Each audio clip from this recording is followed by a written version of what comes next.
Bakit ka ganyan ngayon? Ikaw ba ay biktima ng mundo, ng buhay, o ikaw ang lumilikha ng iyong buhay? Ikaw ba ay pinagtagumpay ng mga kapalaran o merong kang napakalaking papel sa iyong mga tagumpay? Bakit ganyan ang nangyayari sa buhay mo? Ano? Sino ang lumilikha ng reality mo? Proverbs 27:19, as water reflects the face, so one's life reflects the heart. Ang buhay ay salamin ng puso at isip. Ang nangyayari sa buhay ay reflection, bunga ng iniisip at dinarama. Namnamin ang kahulugan niyan. Ang nangyayari sa buhay ay bunga ng isip. Proverbs 4:23, above all else, guard your heart, for everything you do flows from it. At sabi ng New King James Version, Proverbs 23:7, for as he thinks in his heart, so is he. As you think, kung paano ka mag-isip. Yan ang pamagat ng ating pag-aaral ngayon. Nanawa, maging maganda ang bunga sa paraan ng ating pag-iisip para maging maganda ang bunga sa ating pang-araw-araw na buhay. Your eyes see what you happen to see, yes, but more than that, your eyes see what you choose to look at, to focus on. Sa dinami-rami ng pwedeng makita, namimili ang mata ng tititigan. Your thinking creates your reality. Ang pag-iisip, ang iniisip mo, ang gumagawa ng realidad mo. Our thoughts, if you think them over and over and assign truth to them, become beliefs. Namnamin. Ang inuulit-ulit na pag-isipan, pag ginawaran ng katotohanan, pag ginawa mo ito ang iyong truth, ito ang iyong reality, pag ginawaran ito ng pagiging totoo, ay nagiging faith, nagiging pananalig. Ano man ang inuulit-ulit mong pag-isipan, pag inassignan mo ito ng truth, ito ang iyong truth, ito ang iyong nagiging faith, pananalig. Ang pananalig ay lumilikha ng cognitive filter na siya mong pinagsasalaan at pinagbabatayan ng pagbibigay kahulugan sa mga nangyayari sa mundo mo. Ang salaan ding ito ang namimili ng mga patunay sa kapaligiran na tumutugma sa pinaniniwalaan mong truth at tumatanggi, nagtatakwil sa mga kakontrang ideya. Huwag kayong mga nosebleed dyan. Intindihin ang pinag-uusapan natin. Nosebleed din itong pag-aralan na ituro Kaya kailangan mag-effort ang lahat na intindihin. Huwag tayong laging mahalin na sa madali lang. Kailangan nag-iisip tayo ng malalim, malawak, mataas. Pagka meron kang pinaniwalaan, pag lagi mong iniisip ang isang bagay, at ito'y pinaniwalaan mo na, inassign mo na ito na yun ang truth, dahil laging paulit-ulit, di mo tinanggihan, in fact, nayakap mo, naging truth mo na, lahat ngayon ang tingin mo sa buong mundo, ito ang panala mo kung ano ang tama at mali, kung ano ang tatanggapin mo at ire-reject, kasi nag-assign ka na ng truth sa iyong paniniwala. Kaya dapat bantayan kung anong pinaniniwalaan, kung anong dinidinig, at kung anong gagawin mong, this is my truth. Kasi yun ang magiging salaan mo sa lahat-lahat ng bagay. Dahil sa selective filtering system ng brain, tinatawag na priming, that works on activation-inhibition model, pag ang isip ay primed by a certain belief to look for something, pinagsasarahan nito ang mga kakontrang neural networks. Kaya nahihirapan o mahihirapan kang makita ang patunay na kontra sa nauna o dati ng paniniwala. Pag kinondisyon mo na ang utak mo kung anong katotohanan, pag tinanggap mo ng ito ang katotohanan, at ito na ang iyong naging pananalig, pati sarili mong utak ay mabubulag na hindi na niya makikita ang mga patunay na kontra doon sa pinaniwalaan mo na. Kaya mahirap kausap ang religious person at ang very political ang utak. Kasi pag nag-decide na siya na yung narinig niya, yung napaulit-ulit yung narinig, nakita na yun na ang totoo, yun na ang reality, kahit pa tapunan mo ng liwanag to the contrary, kahit pa yung kakontrang ideya nito ay ubod ng linaw, maliwanag pa sa sikat ng araw sa tanghaling tapat, hindi na ito makikita ng isip. Pinagsasarahan ito ng sarili nating isip. Ang ating isip ang magpapalaya sa atin at ang ating isip din ang nagiging kulungan ng ating buong pagkatao, pananaw at buhay. That's why people who are depressed see a more depressing world. It's also why you are so convinced that your view of the world is the truth.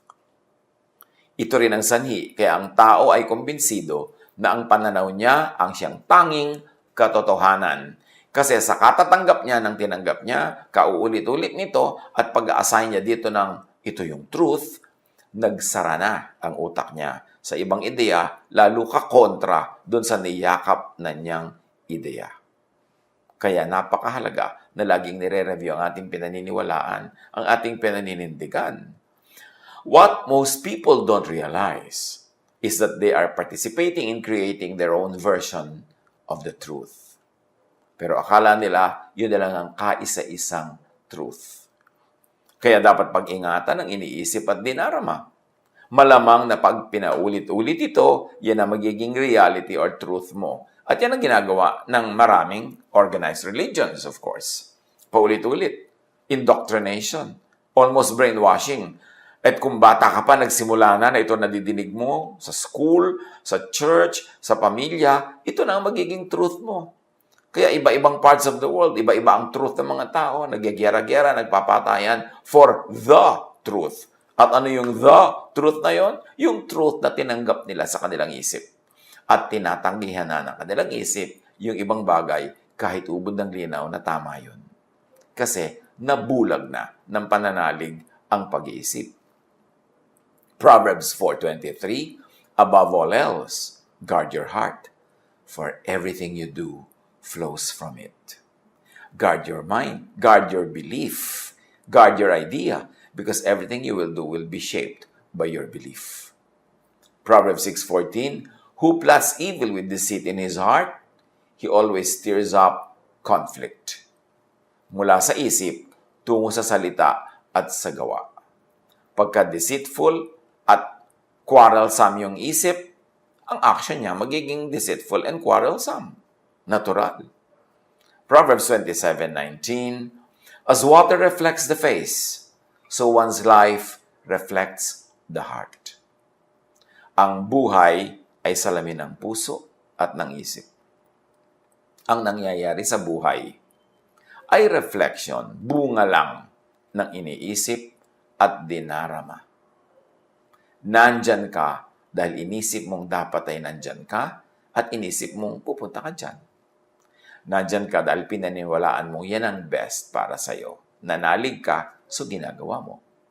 Psalm 139:23, search me, God, and know my heart. Test me and know my anxious thoughts. Dapat laging ipasuri at ipasala sa may likha, sa Word, kay Jesus, sa Jesusness, ang iniisip at dinarama. Maraming tao, sobrang nakondisyonan na sila na Pharisees ang tama.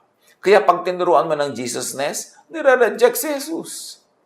Sobrang nakondisyon na sila na law ang umiiral. So pag tinuruan mo ng grace, ayaw tanggapin. Sobrang nakondisyon na sila na they are hopelessly sinful. Pag tinuruan mo ng restoration and forgiveness of God, hindi makayang tanggapin. Kaya laging guilty pa rin at nagpapagilty pa rin sa iba. Kasi ang indoctrination ng religion ay talaga namang non-stop. Mula bata, from cradle to the grave, idinidikdik sa iyo ang doktrina ng isang grupo na inaniban mo o inaniban na yung mga magulang. Kaya mga tao nagyagyera-gyera, ang dami naging patayan dahil sa religion. Both sides or all sides believing that their truth is the truth. Dapat sinasala, nire-review, dapat ating sinusuri ang ating mga pinaniniwalaan and be willing to change our mind, our hearts when we are confronted with a better truth or a higher version of truth. Your eyes see more and more of what you look at and focus on, of what you choose and want to see. Kaya yung mga nagiging zealots, nagiging fanatics, kasi syempre kung gusto mo yung isang paniniwala, gusto mo ang isang kaisipan, laging yun ang isipin mo, laging yun ang papakinggan mo, laging yun ang uusalin mo, lalong sumisidhi ang paniniwala mo doon hanggang maging zealots ka na. Kasi ang brain natin, nakukondisyon yan eh. Kung anong lagi mo tinitingnan, yung nag-a-adjust ang brain mo para yun na makita. At hindi na niya tinitingnan ang mga ayaw mong tingnan, ang ayaw mong makita, hindi na tinitingnan ng brain mo. Akala mo tuloy, wala na yun, hindi na nag-e-exist. At yun na lang, paborito mo, ang nag-e-exist. Our brains shape our reality. Social reality can even shape physical reality. For example, it's a stereotype to think that girls aren't good at math. When people believe that stereotype, which is a social reality, they may expose girls to fewer math and physics problems than they do boys, creating a self-fulfilling prophecy that perpetuates the stereotype. Kasi meron na silang pinaniwalaang katotohanan, lahat ng gagawin nila nakasang-ayon na doon, so lalo namang sisidhi ang paniniwala nila na yun na nga ang tama. Dapat sinusuri kahit pananalig, kahit doktrina, because the truth will always stand the test. Bakit ka matatakot na suriin ang iyong truth? Tapunan ng liwanag, i-examine. Kung naniniwala kang truth, ito talaga, ipapa-examine mo. Dahil lalabas at lalabas ang katotohanan. Huwag tayong masyadong matigas ang ulo na yan ang aking paniniwala. Yan ang sabi ng aking preacher. Yan ang sabi ng aking teacher. Therefore, yan ang truth. Dapat reviewin lahat. Ang pinagsama-sama at nagkakaisang human brains create social reality, a superpower that can move mountains. Kaya yung mga naniwala sa isang leader, halimbawa, yung mga naniwala kay Hitler, pinaniwalaan nila lahat ng mga sinasabi ni Hitler, inulit-ulit ito ng media, pinaniwalaan, itinuro sa mga eskwelahan. So, na-create yung historical events, not only in Germany, but all over Europe. At naka-apekto sa buong mundo. Kasi napakaraming nag-subscribe sa paniniwala na yon. Any group of people can make up abstract concepts, share them, and weave them into a reality. Kaya nagkakaroon ng mga kumisan, mass suicide sa mga relihiyoso. Kasi sobra silang naniwala sa leader nila, hindi na sila nakinig sa iba, talagang ipinako na nila ang utak nila doon, kaya nung pinainom sila ng lason, inuman naman ang lahat. Hindi na sila nakakapag-isip. Magtataka ka, kahit anong sekta, kahit anong relihiyon, magkakakontra at magkakasalungat, may mga members siya ng mga edukado, matataas sa mga pinag-aralan, malalayo ang narating, very successful. Sasabihin ng iba, therefore, true yung pinaniwalaan nila kasi educated sila. Not always. Kasi nga, selective ang mind, ang brain. Pag gusto mong makita ang isang bagay, hanggang later on, laging yun ang tinitingnan mo, mamaya, yun na lang ang nakikita ng brain. Nagsasara na siya sa iba. Kaya akala mo, yung reality mo na lang ang kaisa-isang katotohanan. Ganyan sa politics at sa religion. Yan ang mga causes ng napakaraming giyera ng humanidad from the beginning. 1 Samuel 18:6-8. When the men were returning home after David had killed the Philistine, the women came out from all the towns of Israel to meet King Saul with singing and dancing, with joyful songs and with timbrels and lyres. As they danced, they sang, Saul has slain his thousands, and David his tens of thousands. Saul was very angry. This refrain displeased him greatly. They have credited David with tens of thousands, he thought, but me with only thousands. What more can he get but the kingdom? This social reality became physical, political reality. Nagkaroon ng physical war between Saul and David, and indeed, David got the kingdom. Inisip, kinanta, sinayaw, naging totoo. Hindi dahil magic. Dahil lahat ng nakinig, nag-isip, sumayaw, tumulong sila na para yung napakinggan nila, sinabi nila, isinayaw nila at ikinanta, ay matupad na kondisyon ng utak nila. Ginawang katotohanan sa buhay nila ang dati-rati kinakanta-kanta lang nila. Psalm 55 verse 4, My heart is in anguish within me. The terrors of death have fallen on me. Nega creates and births mega nega. Kasi malungkot ang puso niya, so anong nangyari? The terror of death have fallen on me. Mas pinalungkot siya ng sarili niya. Kaya mga nade-depress, ang lagi nakikita niyan, mas nakaka-depress. Yung nalulungkot, ang nakikita niya, ang narinig niyan, mas nakakalungkot. Kaya yung paranoid, lahat ang nakikita niya, nadidinig niya, nagdadagdag sa kanyang paranoia. Kaya pag tayo nakahalata na tayo dumudulas down the slippery slope of something that shouldn't be happening, we should reverse our thoughts immediately. We should get out of that thought. Nalulungkot ka na, alisin mo na yung nakakalungkot na tugtog, nakakalungkot na ilaw, nakakalungkot na mga bagay, alisin mo na yung nakakalungkot na mga alaala para hindi ka tuloy-tuloy ang lamunin ng lungkot. Nagagalit ka na, maghahanap ka pa ng mas nakakagalit, makikinig ka pa sa mga sulsol, magagalit ka na magagalit, hanggang maging mamamatay tao ka na niyan. Ganon din yung love yung romantic love. Pagka nag-decide ka na ay, lovable ang taong ito, attractive siya. Pag lagi mo siyang inisip ng inisip, pinalaki mo yung maliliit na bagay, lumalaki nga sa isip mo, na-in-love ka na. At pag na-in-love ka na, hindi mo na nakikita ang kapintasan. Ang nakikita mo na lang yung katangian dahil yung mind mo selective na. Ang pinipili na lang ng mind mo na tingnan yung itinuro mo sa mind mo na tingnan. Ang sinasabi na lang ng mind mo yung gusto mong marinig. Kaya pag in love ka dito kay Bigote, tapos sinasabi ng nanay mo na nagmamahal sa'yo na hindi siya boto, ayaw niya, sa nanay mo pa ikaw magagalit. Hindi ka naniniwala, hindi mo makita yung truth ng nanay mo kasi binulag ka na ng truth na isinaksak mo sa sarili mong utak. Kaya pinag-iingatan ang iniisip. Pinag-iingatan na pinapanood, pinapakinggan.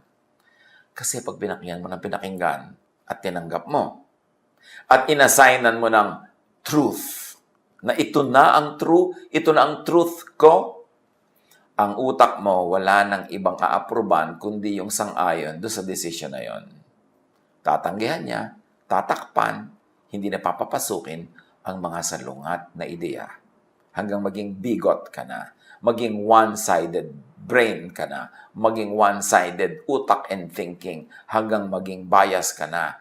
Kaya ang utak, ang belief, laging challenge, laging tinatanong, laging tinatapunan ng liwanag ni Jesus.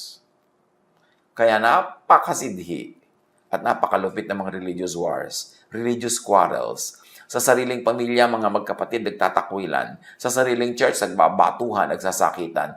And each of them believes that his or her truth is the truth.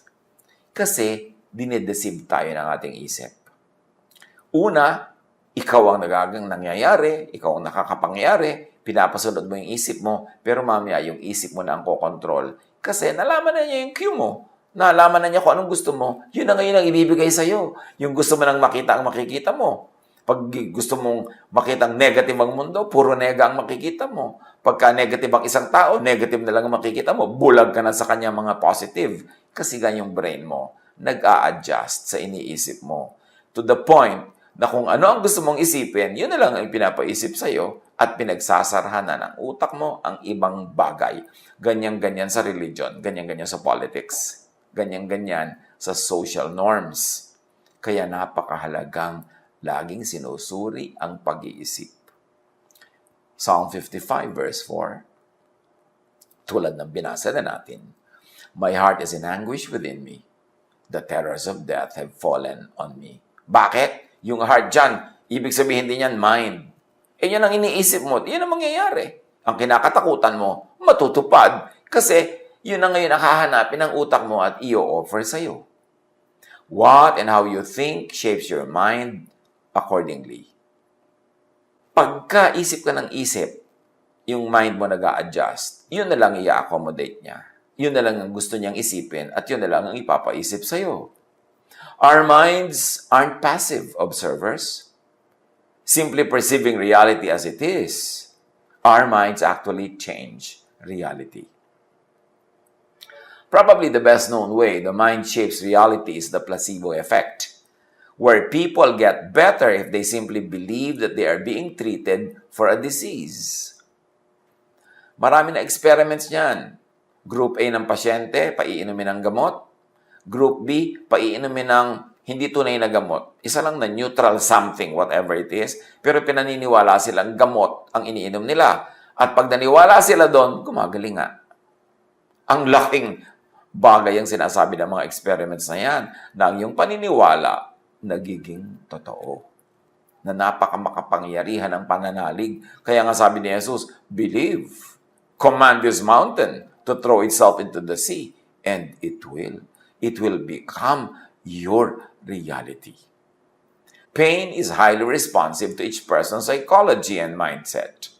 Those who expect worse pain, ruminate on it, think of it, and feel helpless about it, what's called pain catastrophizing, feel more intense pain, stay longer in hospitals after surgery, and often require more painkillers. Pag ang tao ay napakahilig mag-isip ng sakit, na siya ay masasakitin, na siya ay masasaktan, yun nga nangyayari. Ang tagal niyang gumaling. Pero yung nag-iisip na gagaling siya, nananalig, mayroong faith, mabilis gumaling, mabilis mag-respond sa medication. It's all in the mind. Pag lalong iniisip, pag lalong pinag-uusapan, lalong kinakatakutan, lalong nangyayari. Kaya hindi maganda yung mga lagi ang pinag-uusapan nyo, mga sakit. Pagka maraming tao, lalo seniors, pag nakita-kita na, wala pinag-uusapan kundi ali ang sakit nino. Nagpapaligsahan kung kaninong blood pressure ang mas mataas, kung kaninong blood sugar ang mas mataas, kung kaninong sakit ang mas malala. Kaya ayun, nagkakalubog-lubog din uli sa sakit. Pagka ang gusto nyo laging pag-usapan, kapintasan na inyong hipag, lalong nagagalit kayo sa kanya. At lalo siyang nagiging kapintas-pintas kasi yung reality ng utak nyo umaapekto sa mundo. Nagkakatotoo ang laging pinag-uusapan, lalo't pinaniniwalaan. Di ba? Faith moves mountains. Kahit negative faith. Pag naniwala kang hindi ka nagagaling, hindi ka na nagagaling. Pag lagi niyong pinag-uusapan na, naku, maghihirap ang buhay, ang hirap ng buhay, ang hirap ng hanap buhay, ganun nga mangyayari. Yung mga may tindahan, pagka tinanong mo, magkano ang benta mo? Mahina, matumal. Siguro sa takot mautangan, sa takot na mahingan. Pero kasasabing matumal, mahina, ay tumutumal talaga, tumihina. Pero pagka maganda yung benta, ayos yung, wow, malaki ang benta ko, tipak, marami ako ngayong benta. Sa takot na naman siguro mahingan. So, ang nangyayari, dahil hindi na pag-uusapan yung malaking benta at magandang negosyo, hindi na yun tinitingnan ng brain. Ayaw na uli yung makita. Ang hahanapin na niya uli yung maliit na kita, yung maliit na benta, yung negative. At yun na naman ang matutupad sa buhay. Kaya dapat pag-ingatan kung ano ang iniisip, ang ipinaiisip sa kapwa, lalo sa bata. Kaya dapat pag-ingatan kung ano ang doctrine na isinisiksik sa utak ng nakikinig kasi nagiging ganon siya. Bakit ang daming relihiyoso nagiging masama ang ugali? Nagiging judgmental? Kasi yun ang lagi nadidinig mula sa preachers and teachers. Judgmentalism. Bakit marami mga relihiyoso nagiging mapaghiwalay sa kamag-anak, sa mga kaibigan? Kasi yun ang laging nadidinig. Nagiging totoo sa buhay nila ang kanilang nadirinig. Your mind is wired to be shaped by what you think of, by what you focus on, by what you search for. Kaya pag nag-decide ka na in love ka na kay Guwaping, ang hinahanap na lagi ng isip mo yung nakaka-in love, dire-reject niya yung mga nakakainis at mga mali. Kaya nabubulag ka sa pag-ibig. Kaya sinasabi nila, love is blind. Because now you decide what to see, you decide what to hear, you decide your reality, and once you have decided on it and you believe in it, and you assign it truth, it will happen. Yun ang himala, yun ang hiwaga, yun ang power ng pag-iisip. What you think, you will become. If you want to change the outside, you must first change the inside. You must change the attention of your thoughts because what you think directly influences how you feel. And how you feel directly influences how your body reacts. And how your body reactions directly influence how you behave. And how you behave comes to define what you are and what you experience in life. Totoo ang ini-imagine. Pag in-imagine mo ngayon na ang mahal mo sa buhay ay nagtataksil sa'yo, nagiinit na yung punong tainga mo, bumibilis na ang tibok ng iyong puso at ang iyong pulso, sumisikip na ang iyong paghinga, at humihirap na ang iyong pakiramdam. Imagination mo lang yun. Hindi pa yung nagaganap sa kanya. Pero pag naganap na sa isip mo, umaapekto na sa iyong katawan. Thoughts become physical realities. Tumatawid mula sa loob ng iyong utak papunta sa buo mong katawan. Kaya ang imagined things become real. Kung ano ang gusto mong maging real in your life, yun ang lagi mong isipin, yun ang lagi mong imaginin. Ganon din yung mga sexual desires. Pagka in-imagine mo na nakikipagtalik ka sa isang tao, lahat na ng mga sensations ng tunay na pakikipagtalik, mararamdaman mo na rin. Kasi nasa isip mo na. Pag iniisip, nagiging totoo sa physical world. Kaya dapat pag-ingatan ang iniisip. Pag inayos ang loob, aayos ang labas. Pag inayos ang isip, aayos ang mundo, aayos ang buhay. So nagsisimula ang lahat sa pag-iisip. Paano ka ba mag-isip? Optimistic, pessimistic, positive, negative? Mapaniwalain o ayaw maniwala? Paano? Thoughts, in and of themselves, have no power. It's only when we actively invest our attention into them that they begin to seem real. And when we engage with specific thoughts, we begin to feel the emotions that were triggered by these thoughts. We enter a new emotional state which then influences how we act. Pag inisip, nakakaapekto sa emosyon. Yung emosyon makakaapekto sa yung action. Kaya sa isip, nagsisimula ang lahat. Psalm 10:4, in his pride, the wicked man does not seek him. In all his thoughts, there is no room for God. Kaya merong believer at may hindi believer. Kauulit ng belief, nagiging belief. Kauulit ng unbelief, nagiging unbelief. Sa isip nagsisimula at nagwawakas ang lahat. Psalm 13:2, how long must I wrestle with my thoughts, and day after day have sorrow in my heart? How long will my enemy triumph over me? But the real enemy is within. The real enemy is the thought. When you think you are defeated, you feel defeated, you act defeated, you get defeated. When you think you're triumphant, you feel triumphant, you act triumphant, you become triumphant. Imagine what happens to and in your life when you always think sin and judgment. Di ba lagi yan ang tema ng mga relihiyon? Sin and judgment. What will happen to your heart? Kung ang laging pinag-uusapan, ang laging topic, ang laging nadirinig, sinasabi, sinasambit ay sin and judgment, what will happen to your thought? What will happen to your emotion? What will happen to your actions? What will happen to your life? Imagine what happens to you and in your life when you always think confession of sin, repentance, evil, when you always think of the devil. Devil lagi ang topic, devil ang pinag-uusapan, devil ang dinirinig, at ipinaririnig. So you see the devil in your cup, in your coffee cup. Kasi laging yun ang iniisip.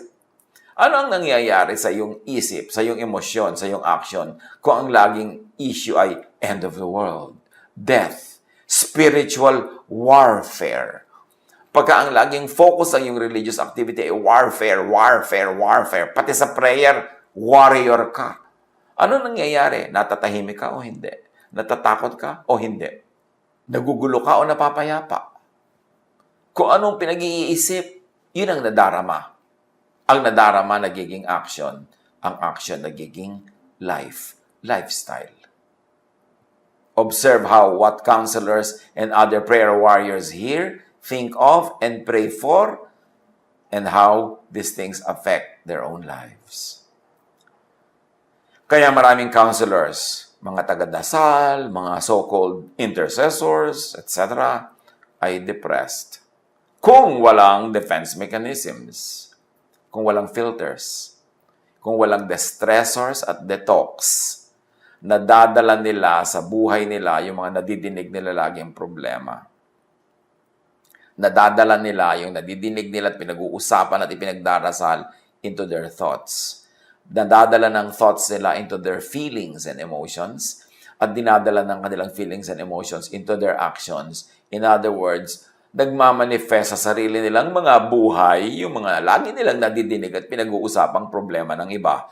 Liban na lang na ang counselor ay sanay, may technical expertise and training na sumala ng mga ganitong bagay, maglagay ng mga filter para hindi maging buhay niya yung mga buhay na lagi nilang pinag-uusapan.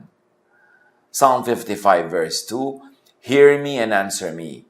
My thoughts trouble me, and I am in distraught. Apply this. Look at and look for what you really want to see. What do you really want to see in your life? What do you really want to happen in your life? Look at and look for these things. Do you want love, beauty, hope? Ito yun ang lagi mong tingnan, pag-usapan, hanapin, bungkalin, linangin, i-develop. Pero kung lagi mong iniisip ay hatred, ugliness, hopelessness, yun ang magiging kulay, hugis, tunog, galaw ng iyong buhay. What you focus on is what becomes powerful. Your attention empowers an idea. Each of us is a brain that is designed to be malleable and plastic and open to our influence. It is constantly shaping itself to be the best one it can ever be for us. Our experiences are the fuel for the shaping, and everything we see, feel, experience, sense, and do is slowly but surely changing the architecture of our brains, sending gentle instruction on how they can build to best support us. Nosebleed na naman. Ang ibig lang sabihin, kung ano ang lagi mong gustong isipin, yun ang ine-entertain ng iyong brain, at yung brain mo nag-a-adjust doon sa thought na gusto mo para masyahan ka, para ibigay sa iyong hilig. Kaya yung brain mo, masunurin lang sa gusto mong puntahan. Hindi ka dinadala ng brain mo kung saan-saan. Ikaw ang nagdadala sa brain mo doon by exercise, by habit, by repetition. So, pwede mong i-reshape ang iyong brain to be positive or negative, to be hopeful or hopeless, to be beautiful or unbeautiful. Depende sa lagi mong iniisip, tinitingnan, tinititigan, at pinagtatampisawan ng mga ideya. Every time you have an experience, the relevant neurons switch on and start firing. As this happens, neural connections get stronger and new synapses start growing. The neurons that aren't as needed will eventually wither away. Ang mga neurons ng ating brain na hindi natin laging ine-engage, ginagamit, pinapaandar, kino-commission, nawawala, nalilimutan, nabubura. Kaya mamaya, bulag ka na, yun na lang gusto mo laging isipin. Ang naiisip mo, yun na lang gusto mong makita ang nakikita mo. Kasi hindi mo ginagamit yung ibang neurons. Again, dinidisiplina dapat ang sarili. Imagine, kung ang lagi mong hinahanap ay ang wala, di laging wala ang iyong nakikita. Imagine kung laging hinahanap ay kapintasan, di kapintasan ang makikita mo talaga. Imagine kung laging hinahanap ay ang katatakutan, nakaka-worry, nakakasad, nakaka-depress, irereklamo. Yan lahat ang pipiliin ng isip mong makita. Kasi yan ang sinasabi mo sa kanyang tingnan. at i-accommodate ka ng brain mo, yun talaga lagi ang titingnan at hahanapin, ipepresent sa'yo, hanggang maniwala ka na yun na lang talaga ang bukod tanging laman ng mundo at buhay mo. Kasi, binulag mo na ang iyong sarili sa ibang mga bagay na sinanay mo na rin ang iyong sariling huwag tingnan at ayaw mo rin i-entertain. Philippians 4:8, kaya ang sabi dito, makinig.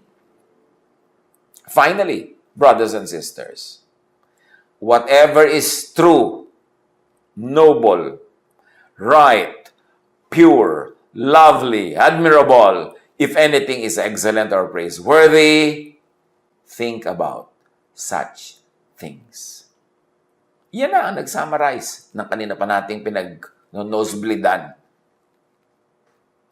Kung ano ang mabuti, maganda, kaibig-ibig, kahanga-hanga, kung may anumang bagay na napakaganda at kapuri-puri, yun ang isipin mo.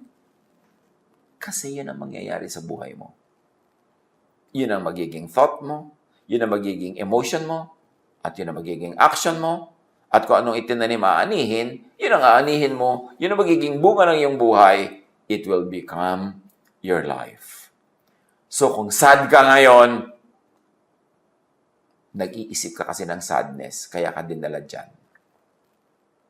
Kung depressed ka ngayon, kinondisyon mo ang sarili mo ng mahaba at matagal na panahon na ma-depress, kaya depressed ka ngayon. Pag cheerful ka, ganun din. Pag hopeful ka, ganun din. Pag paladuda ka, yun ang dahilan. Ikaw lahat ang umimbento. We should be responsible for our thoughts. Huwag nating i-blame sa panahon ng Hapon o panahon ng Kastila o panahon ni Limahong ang mga nangyayari sa ating buhay, ang takal-takal na nun, ang layo-layo na. Tayo ang lumilikha ng ating realities. The sooner we understand and accept that, the quicker we can change our reality into that which is good and true. 2 Corinthians 10:5, we demolish arguments and every pretension that sets itself up against the knowledge of God. And we take captive every thought to make it obedient to Christ. O ayan na naman, simplification of everything we've been laboring to try to explain. We take captive every thought to make it obedient to whom? To Moses ba? To Paul ba? To Peter ba? No, to Christ. To Jesus-ness. You want rest? You want peace? You want love? You want restoration? Ino-offer lahat yan ni Jesus. Go to Jesus. Sabi niya, come to me all of you who are tired and heavy laden, and I'll give you rest. So rested ka ba ngayon? Kasi nag-isip ka, sumunod ka kay Jesus. Hindi ka rested, hindi ka bothered, kasi may iba kang iniisip. May iba kang nararamdaman, may iba tuloy nangyayari sa iyong buhay. Ganun lang, kasimple. Take every thought captive to Jesus. Sundin ang Jesus-ness. Para yung mga bunga ng Jesus-ness, yun ang anihin mo sa iyong buhay. To find it, to find more of it, to find more and more of it, think of the true, the truthful. Haggai 1:5, now this is what the Lord Almighty says, give careful thought to your ways. Think of good. Matthew 9:4, knowing their thoughts, Jesus said, why do you entertain evil thoughts in your hearts? Why do you entertain doubt? Why do you entertain fear? Why do you entertain judgment? Why are you entertaining all these things? They are affecting you. Think of the progressive. Kailangan umaasenso. 2 Corinthians 3:16-18, we are all being transformed into His image with ever-increasing glory. So ang ating pagbabago para mapaayon tayo sa imahe ni Jesus ay tuloy-tuloy, progressive. Hindi yung kung anong narinig mo, paniniwala mo, stand mo nung unang-unang narinig mo yan, noong panahon ni Kopong-Kopong, yung ka pa rin ngayon, walang nagbago, walang nag-increase na glory. Dapat nag-glorify ang Panginoon sa ating patuloy na pagbabago. And you grow by outgrowing something. You grow in the mind by outgrowing your old mind.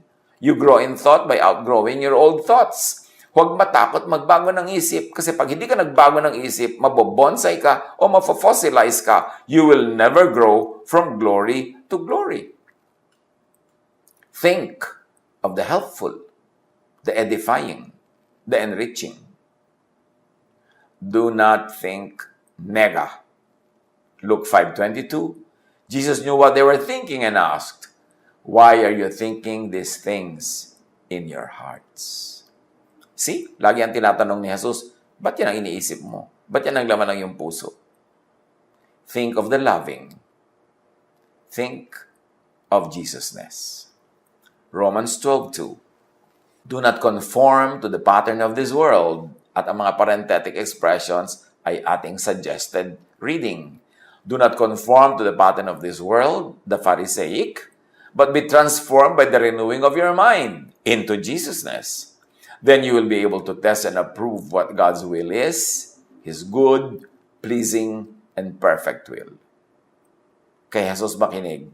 Sabi ng Ama, "This is my Son, with whom I am well pleased. Listen to Him." Ephesians 4:23, be made new in the attitude of your minds. What you want to change, you first have to change in your mind. Pag nagbago ng isip mo doon, susunod ang emotion, susunod ang action, susunod ang reality. Think of the restful. Sabi ni Jesus, "Come to me and I'll give you rest."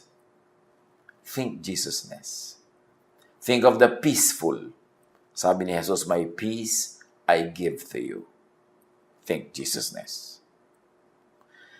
And do not make un-Jesus idols, yung mga kontra kay Jesus. Psalm 115:8, those who make them will be like them, and so will all who trust in them. Pagka ang idol mo ay law, judgment, yun ang magiging buhay mo. Shape ng iyong isip, at yun ang magmumulto sa'yo lagi. Look up to, think of, follow Jesus. Philippians 2:5, have the same mindset as Christ Jesus. So mind na naman ang pinag-uusapan. Isip. Ang isip binabantayan. Hindi ito hinahayaang magpunta kung saan-saan na lang niya maisipan. Kasi may mga automatic na yung pupuntahan pag sinanay mo magpunta doon. 1 John 2:6, whoever says he abides in Him ought to walk in the same way in which He walked. Live in Jesusness, not in Pharisiness, para magkaroon ng peace ka at peace ang iyong kapwa. Colossians 3:15, let the peace of Christ rule in your hearts, rule in your minds, rule in your emotions, rule in your actions, rule in your life. As you think, you are. You become. Pag-isip-isipan, pagbulay-bulayan, bring every thought captive to Jesus. God bless us all.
Love to you, mga pamangkin. Dito tayo mag-aral ng salita ng Diyos. Dito tayo mag-aral ng mga practical na bagay. Magdalanginan para sa isa't isa. Makinig ng mga mensahe. At dito tayo magsasama-sama spiritually sa ating official Ed Lapis YouTube channel na ang address ay Sabi ni Kuya Ed. Remember, dito tayo ha. Sabi ni Kuya Ed, ang ating official YouTube channel. Do not forget to subscribe. Click the subscribe button and ring the bell for notification. Like, comment, and share our official YouTube channel. Visit Ed Lopes' website for daily devotion, audio podcast, latest video message, send your prayer request, subscribe to mailing list and more. Visit edlopes.com.ph.